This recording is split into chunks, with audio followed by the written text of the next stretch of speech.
Perjalanan ini merupakan perjalanan pertama Anang dan Ashanti lengkap bersama dua buah hati berkeliling benua biru Eropa. Lantas, negara mana dan peristiwa apa yang tak bisa terlupakan oleh Anang dan keluarga? Tapi ya itu ya, bener-bener nggak kita temuin di negara kita kan, ada salju, jalan tuh saljunya turun gitu ya, indah banget. Kalau kakak betahnya di Swiss. Kalau kakak, kalau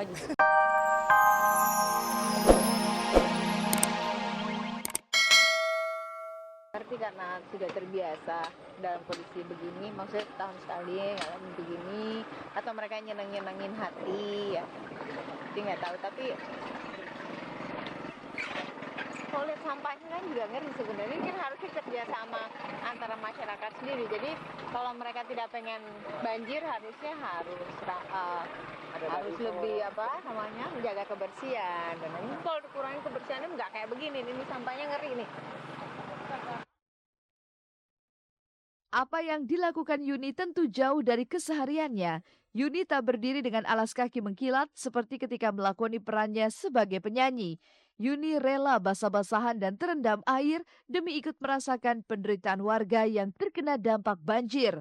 Dan tidak di satu titik saja, Yuni juga melangkahkan kaki di Condet, tempat yang baru pertama kali ia kunjungi ketika banjir melanda ibu kota. Sekarang kita sedang ada di Condet. Ini gang apa? Gang Bulu. Dan Gang Bulu. Kita mau lihat keadaan di sini. Tahun lalu sempat ke sini, tapi sekarang RT 7 RW 1 Kelurahan Balikambang.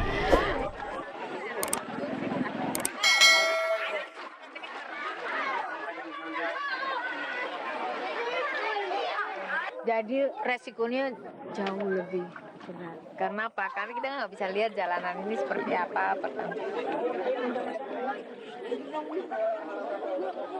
Udah nggak masuk berapa hari nih? Dua hari. Ini bisa. Ya, di dalam kena gatal. Batuk terus ada. Batuk pil. Terus radang. Ini beliaknya di jalan gratis.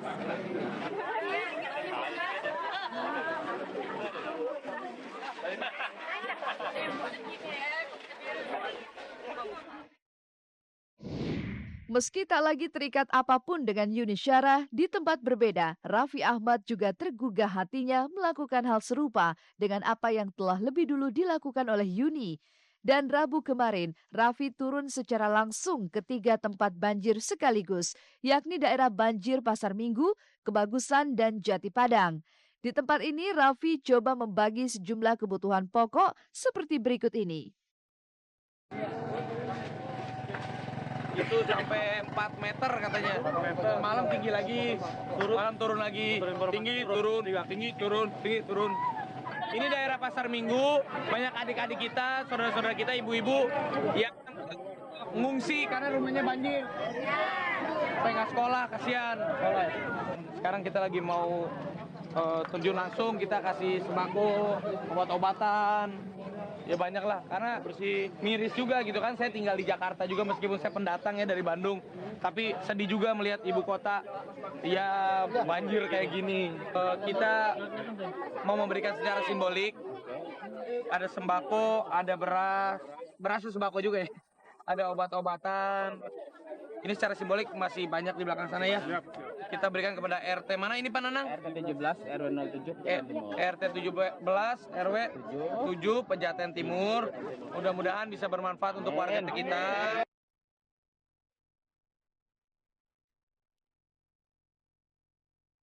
Kehadiran Raffi tak sekedar meringankan beban materi yang harus dihadapi warga, tapi juga mampu memberi secercah kebahagiaan bagi mereka yang tenggelam dalam penderitaan. Setidaknya, inilah yang terlihat saat Raffi Ahmad coba memberi bantuan ke salah seorang warga perempuan. Dengan candaannya, Raffi menyebut warga itu dengan sebutan Ibu Yuni Syarah, mantan kekasihnya. Iya, ini juga sertifikat mereknya ya. Oh ya, Raffi ke. Saya ke ibu-ibu. Oh ya. Ibu Yuni Syarah ya. Oh, makasih banyak ya. Kuat nggak Pak? Kuat Pak. Bagi-bagi sama warga. Masih ada kita titip juga di posko ya ibu-ibu ya. Lebih dari bantuan dan bentuk kepedulian, Raffi dan Yuni sama-sama bersepakat bahwa kejadian serupa seharusnya bisa menumbuhkan kesadaran lebih di hati warga untuk menjaga lingkungan sekitar. Setidaknya dengan tidak membuang sampah sembarangan, kita telah berbuat mencegah bencana. Ya emang niatnya kita membantu aja. Harus kewajiban saling membantu. Nah, tadi sih kita sampai selutut, tadi saya sampai seksi banget kan pokoknya sih. Ya turun langsung banyak kan biar sembakonya tuh keterima juga. Memang kita banyak titipin di posko juga ya. Kita bisa tidur-tidur enak, kita masih bisa tempat tinggal yang layak, tapi banyak juga saudara-saudara kita yang kena banjir, mereka susah. Dan mereka pasti juga, insya Allah pemerintah juga bantu, tapi kita selagi bisa ya kita juga bantu. Tapi mudah-mudahan dari hal yang kecil ini bisa menjadi menjadi inspirasi atau bisa mungkin teman-teman yang lain jadi melihat kondisinya, kondisi yang bergambar ini.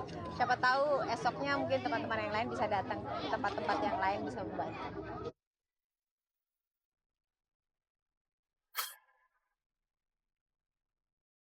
Setelah Cutari dan Yusuf Subrata sepakat untuk mengakhiri biduk rumah tangga mereka, Rabu kemarin akhirnya sidang perdana perceraian pasangan ini digelar di Pengadilan Agama Jakarta Timur.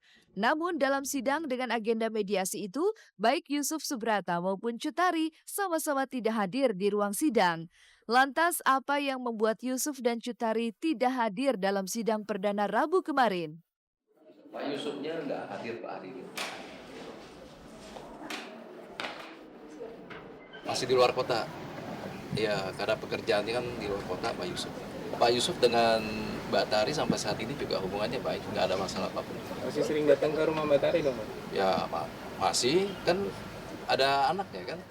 Masalah perwalian anak kan sudah dibahas itu tidak ada bersama-sama. Juga nggak dibahas dengan hartogono gini itu tidak ada semua.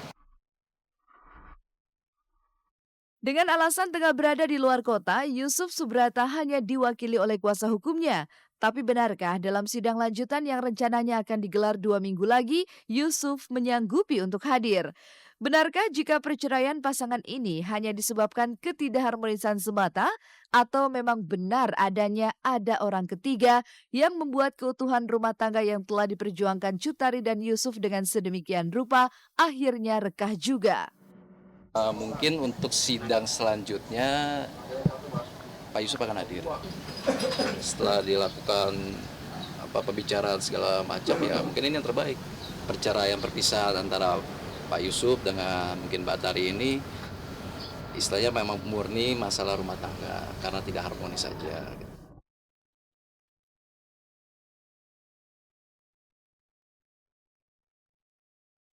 Bertolak belakang dengan rumah tangga Cutari dan Yusuf Subrata yang rekah di tengah jalan, keluarga Anang dan Ashanti bisa menikmati kebahagiaan berlipat ganda.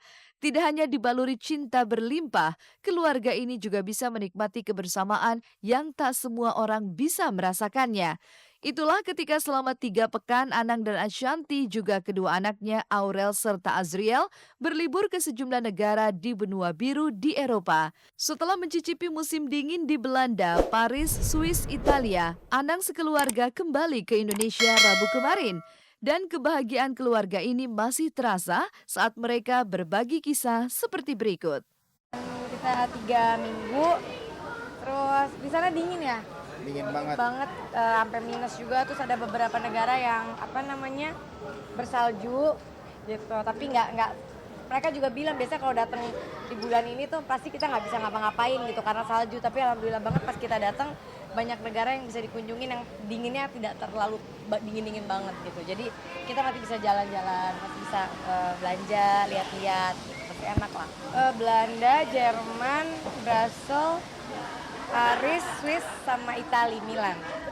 Paling berkesan di Belanda, pertama karena ada saudara-saudaraku, ketemu keluarga kan gitu. Terus berkesan di Paris ya. Paris karena sama Pak. pihak kedutaan dari sana menyambut dengan baik. Karena kita nggak pakai tour sama nggak pakai travel kan.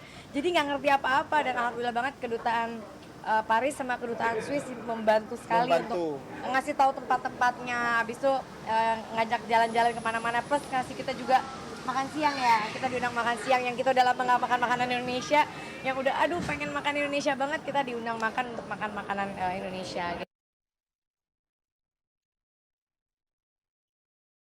Perjalanan ini merupakan perjalanan pertama Anang dan Ashanti lengkap bersama 2 buah hati berkeliling benua biru Eropa.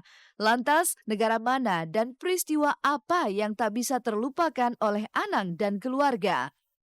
Tapi ya itu ya, bener-bener nggak pernah kita temuin di negara kita kan, ada salju, jalan tuh saljunya turun gitu ya, indah banget. Kalau kakak betahnya di Swiss. Kalau Yel betahnya di Paris sama di Belanda. Dia beda-beda sih. Sebenarnya semua negara di Eropa menurut aku sangat-sangat berkesan, sangat-sangat mempunyai ciri dan tempat pariwisata yang beda-beda gitu. Tapi kalau disuruh milih ya memang aku lebih senang ya di Belanda, Paris sama di Swiss. Terus kalau di Italia enaknya karena tempat belanja. Di Milannya tuh tempat belanjanya, aduh Pak sepanjang jalan, cuma kita rada-rada nggak serunya gara-gara hujan terus di Milan. Kalau di kota-kota lainnya enggak ya. Tapi hari terakhir Milan terang. Nah, terus udah gitu yang kayak di mana? Di Venice ya? Venice. Venice juga cantik banget. Suasananya juga bagus. Paling berkesan pokoknya di semua sih Paris sama Swiss, tapi kalau aku karena Swiss tuh cantik banget negaranya, benar-benar. Jadi kita ngelewatin satu kota yang semuanya putih ketutup sama salju. Terus kita naik ke Mount Titlis itu berapa ribu ini? 3.000. Tinggi banget dan itu aku sempat sesek karena tinggi banget.